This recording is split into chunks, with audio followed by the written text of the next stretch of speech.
Da mesma forma que o governo também nos garantiu que pode ou não apresentar uma alternativa, o governo pode também, depois desses 10 dias, decidir que a decisão está mantida do IOF, isso também foi deixado claro pelo ministro da Fazenda.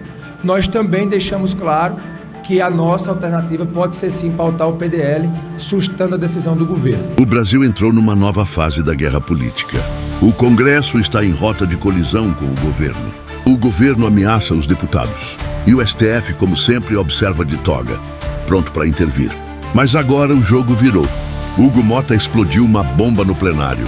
Deu 10 dias para Haddad voltar atrás no aumento do IOF. E fez um alerta direto. Se o governo levar isso para o STF, o clima vai sair do controle. Eu não concordo com essa análise de que nós temos um proativismo ou um ativismo no Supremo Tribunal Federal. O problema está, talvez, na incompreensão das nossas competências. No Brasil, nós fazemos o controle da constitucionalidade das leis e, praticamente, ontem a gente até dialogava com o Randolph, que no PSOL fazia as ações diretas. Como pequeno partido, ele ia diretamente ao Supremo Tribunal Federal. O sistema é diferente do sistema americano. E, portanto, o tribunal faz um controle das leis de forma quase que imediata. Hugo Motta, presidente da Câmara dos Deputados, não mediu palavras. O Congresso não vai aceitar aumento de imposto no tapetão. Tudo começou quando o governo publicou um decreto aumentando o IOF. O imposto atinge diretamente empresas, empréstimos e o bolso do trabalhador. Mas Haddad justificou. Sem esse aumento não tem dinheiro. As contas públicas vão colapsar. E lançou a ameaça. Sem IOF, o Congresso vai ficar sem emendas parlamentares. As consequências disso em caso de não aceitação da medida. Né? O que acarretaria em termos de contingenciamento adicional. Então, nós ficaremos num patamar bastante delicado do ponto de vista do funcionamento da máquina pública do Estado brasileiro. Os dois presidentes manifestaram uma preocupação muito grande com a recepção pelas casas da medida, né, de vários partidos políticos, manifestaram uma preocupação com a manutenção da medida, né, e ao final falaram que iam ter uma reunião amanhã para explicar para informar o que eu expliquei a eles hoje sobre as consequências do que o Congresso vai fazer. Recebemos da FEBRABAN uma série de sugestões, estamos analisando, né? E falei dos problemas constitucionais, de você prever receita imediata, né? Falei da questão regulatória, que também nós estamos enfrentando com essa medida, e falei de uma agenda estrutural cobrada pelos dois presidentes para que fosse apresentada para os líderes, né? Foi aí que Hugo Motta respondeu. O problema do governo é gastar demais.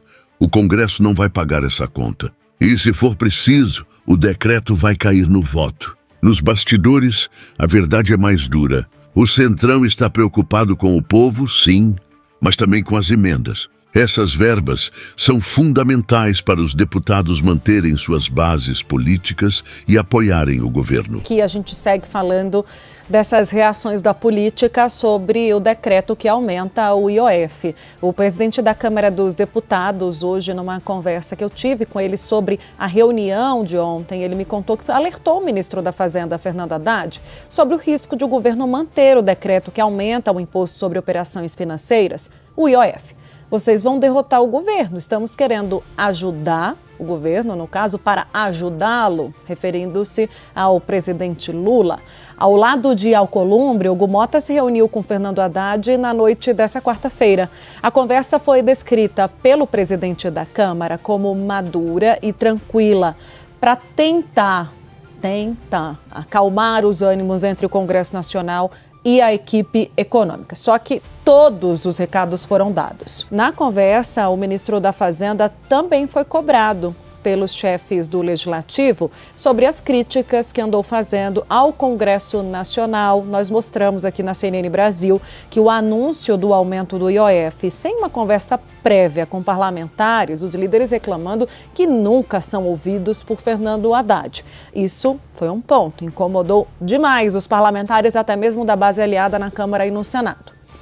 Mas teve também a declaração ao Globo do Fernando Haddad, criticando indiretamente que considera ali um superpoder do Congresso Nacional. A última palavra, segundo ele, sobre as medidas fiscais fica sempre com o Congresso.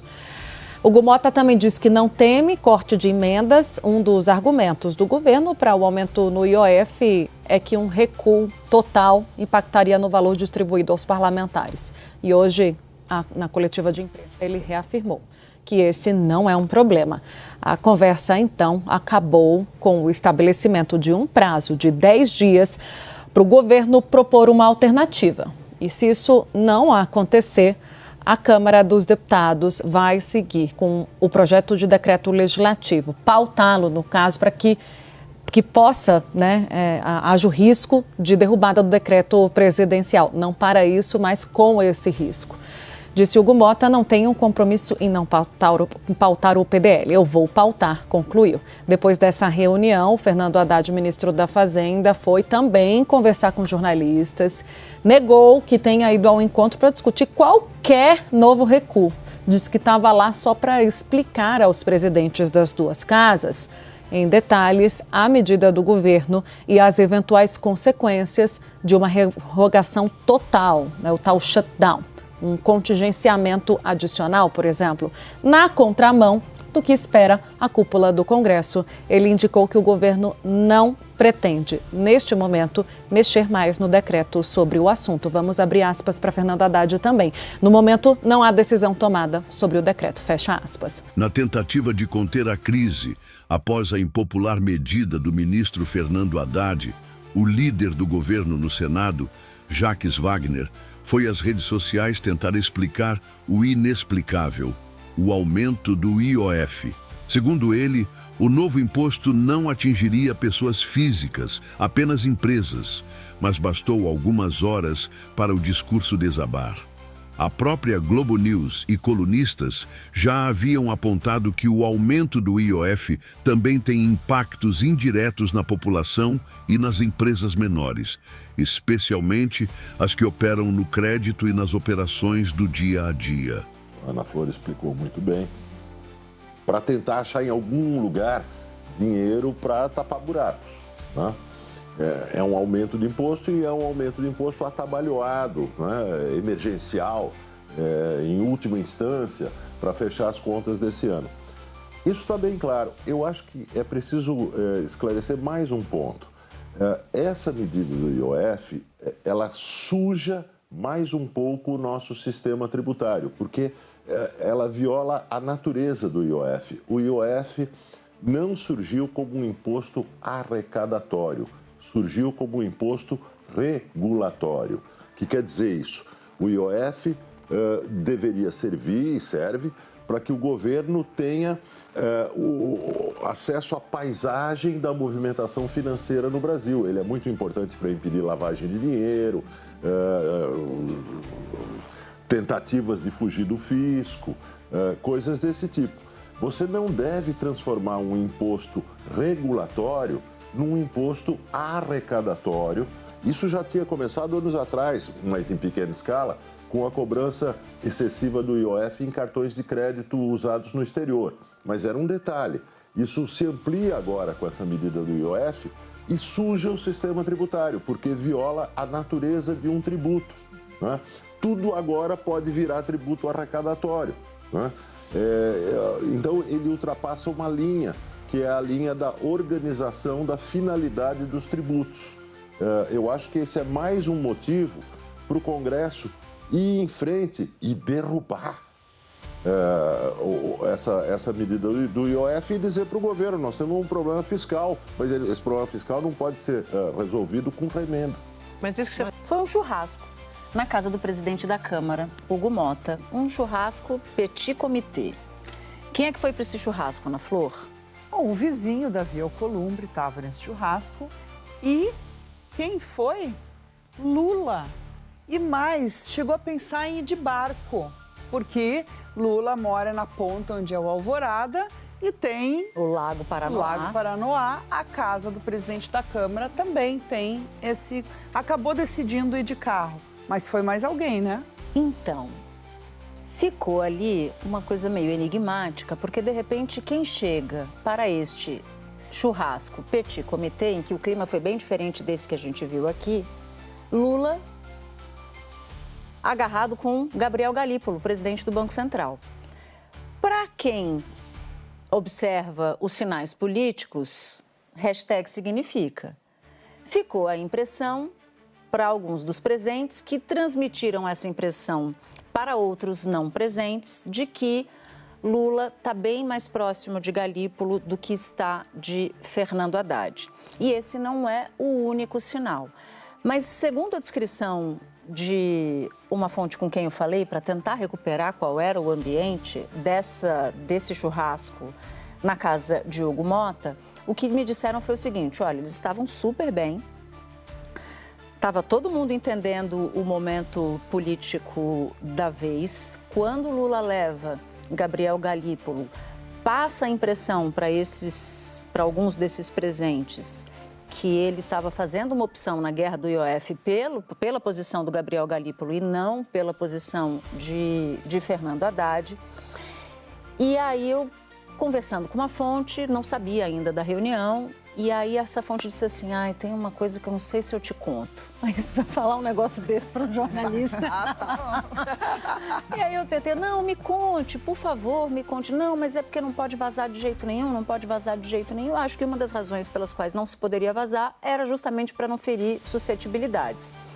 E aí eu falei: não, eu só vou te contar se você conversar com outras pessoas e confirmar com outras pessoas. Eu falei: não, me comprometo. De fato, eu fiz, confirmei, e depois, conversando com a Ana falou: nossa, eu fiquei sabendo também, como uma prova cabal de que Brasília não tem nada tão sigiloso assim. Que se esconda completamente, né? Exato. E o que é interessante é que isso é no domingo, e na segunda de manhã, o Hugo Motta dá um giro e responde numa rede social a entrevista de Fernando Haddad ao Globo, em que Haddad fala que Lula sabia, foi na mesa de Lula que se tomou a decisão. Sabendo a gente aqui que Galípolo já tinha dito lá na quinta-feira que não tinha sido a favor. Então, sem dúvida, me chamou a atenção a frase de Hugo Motta dizendo que Lula tem que participar da conversa. De certa maneira, isso tira, não é nem de certa maneira, isso desempodera o ministro da Fazenda nesse sentido. E aí eu quero contar um outro bastidor também de cerca de 2 meses atrás. Lula estava com um empresário de um setor alimentício discutindo aquela questão da inflação dos alimentos. E aí ele entrega um papel para esse empresário com dados do setor, dados e tal, para o empresário conferir se era aquilo. E embaixo estava assim: abraços Galípolo, escrito à mão. Quer dizer, Lula tinha sido alimentado sobre um setor da economia com um documento feito pelo presidente do Banco Central. Isso também demonstra onde ele está buscando a informação. Nos bastidores, a verdade é mais dura. O Centrão está preocupado com o povo, sim, mas também com as emendas. Eu tive o relato de que ele falou para uma pessoa que não importa Lula reeleito ou não, em 27 ele não será mais ministro da Fazenda. Em 27, o Lula reeleito ou não, todo mundo sabe que não vai ser reeleito. Mas em 2027 ele já está falando: não fico mais com esse governo. Que ele falou essa frase para uma pessoa. Só se gostasse muito de sofrer, né? Porque você repetir é uma bronca, gente. É uma bronca. Todo mundo contra ele, dentro do governo. Eu até conversava com um político. Quase sinto pena do Haddad, mas calma que tem mais. Na cabeça do Haddad, eu acho que ele não está errado quando... Ele não está errado na formulação, na intenção, mas talvez esteja errado na execução. Na forma. Eles pensam assim lá no Ministério da Fazenda: a gente está garantindo a governabilidade. No momento em que a gente tenta formas que o Hugo Mota chama de gambiarra. Para cumprir a meta fiscal, a gente está evitando bloquear as emendas que provocariam uma verdadeira hecatombe, porque não se engane, faça o discurso bonito que quiser. O Congresso não está preocupado nem com o IOF, nem...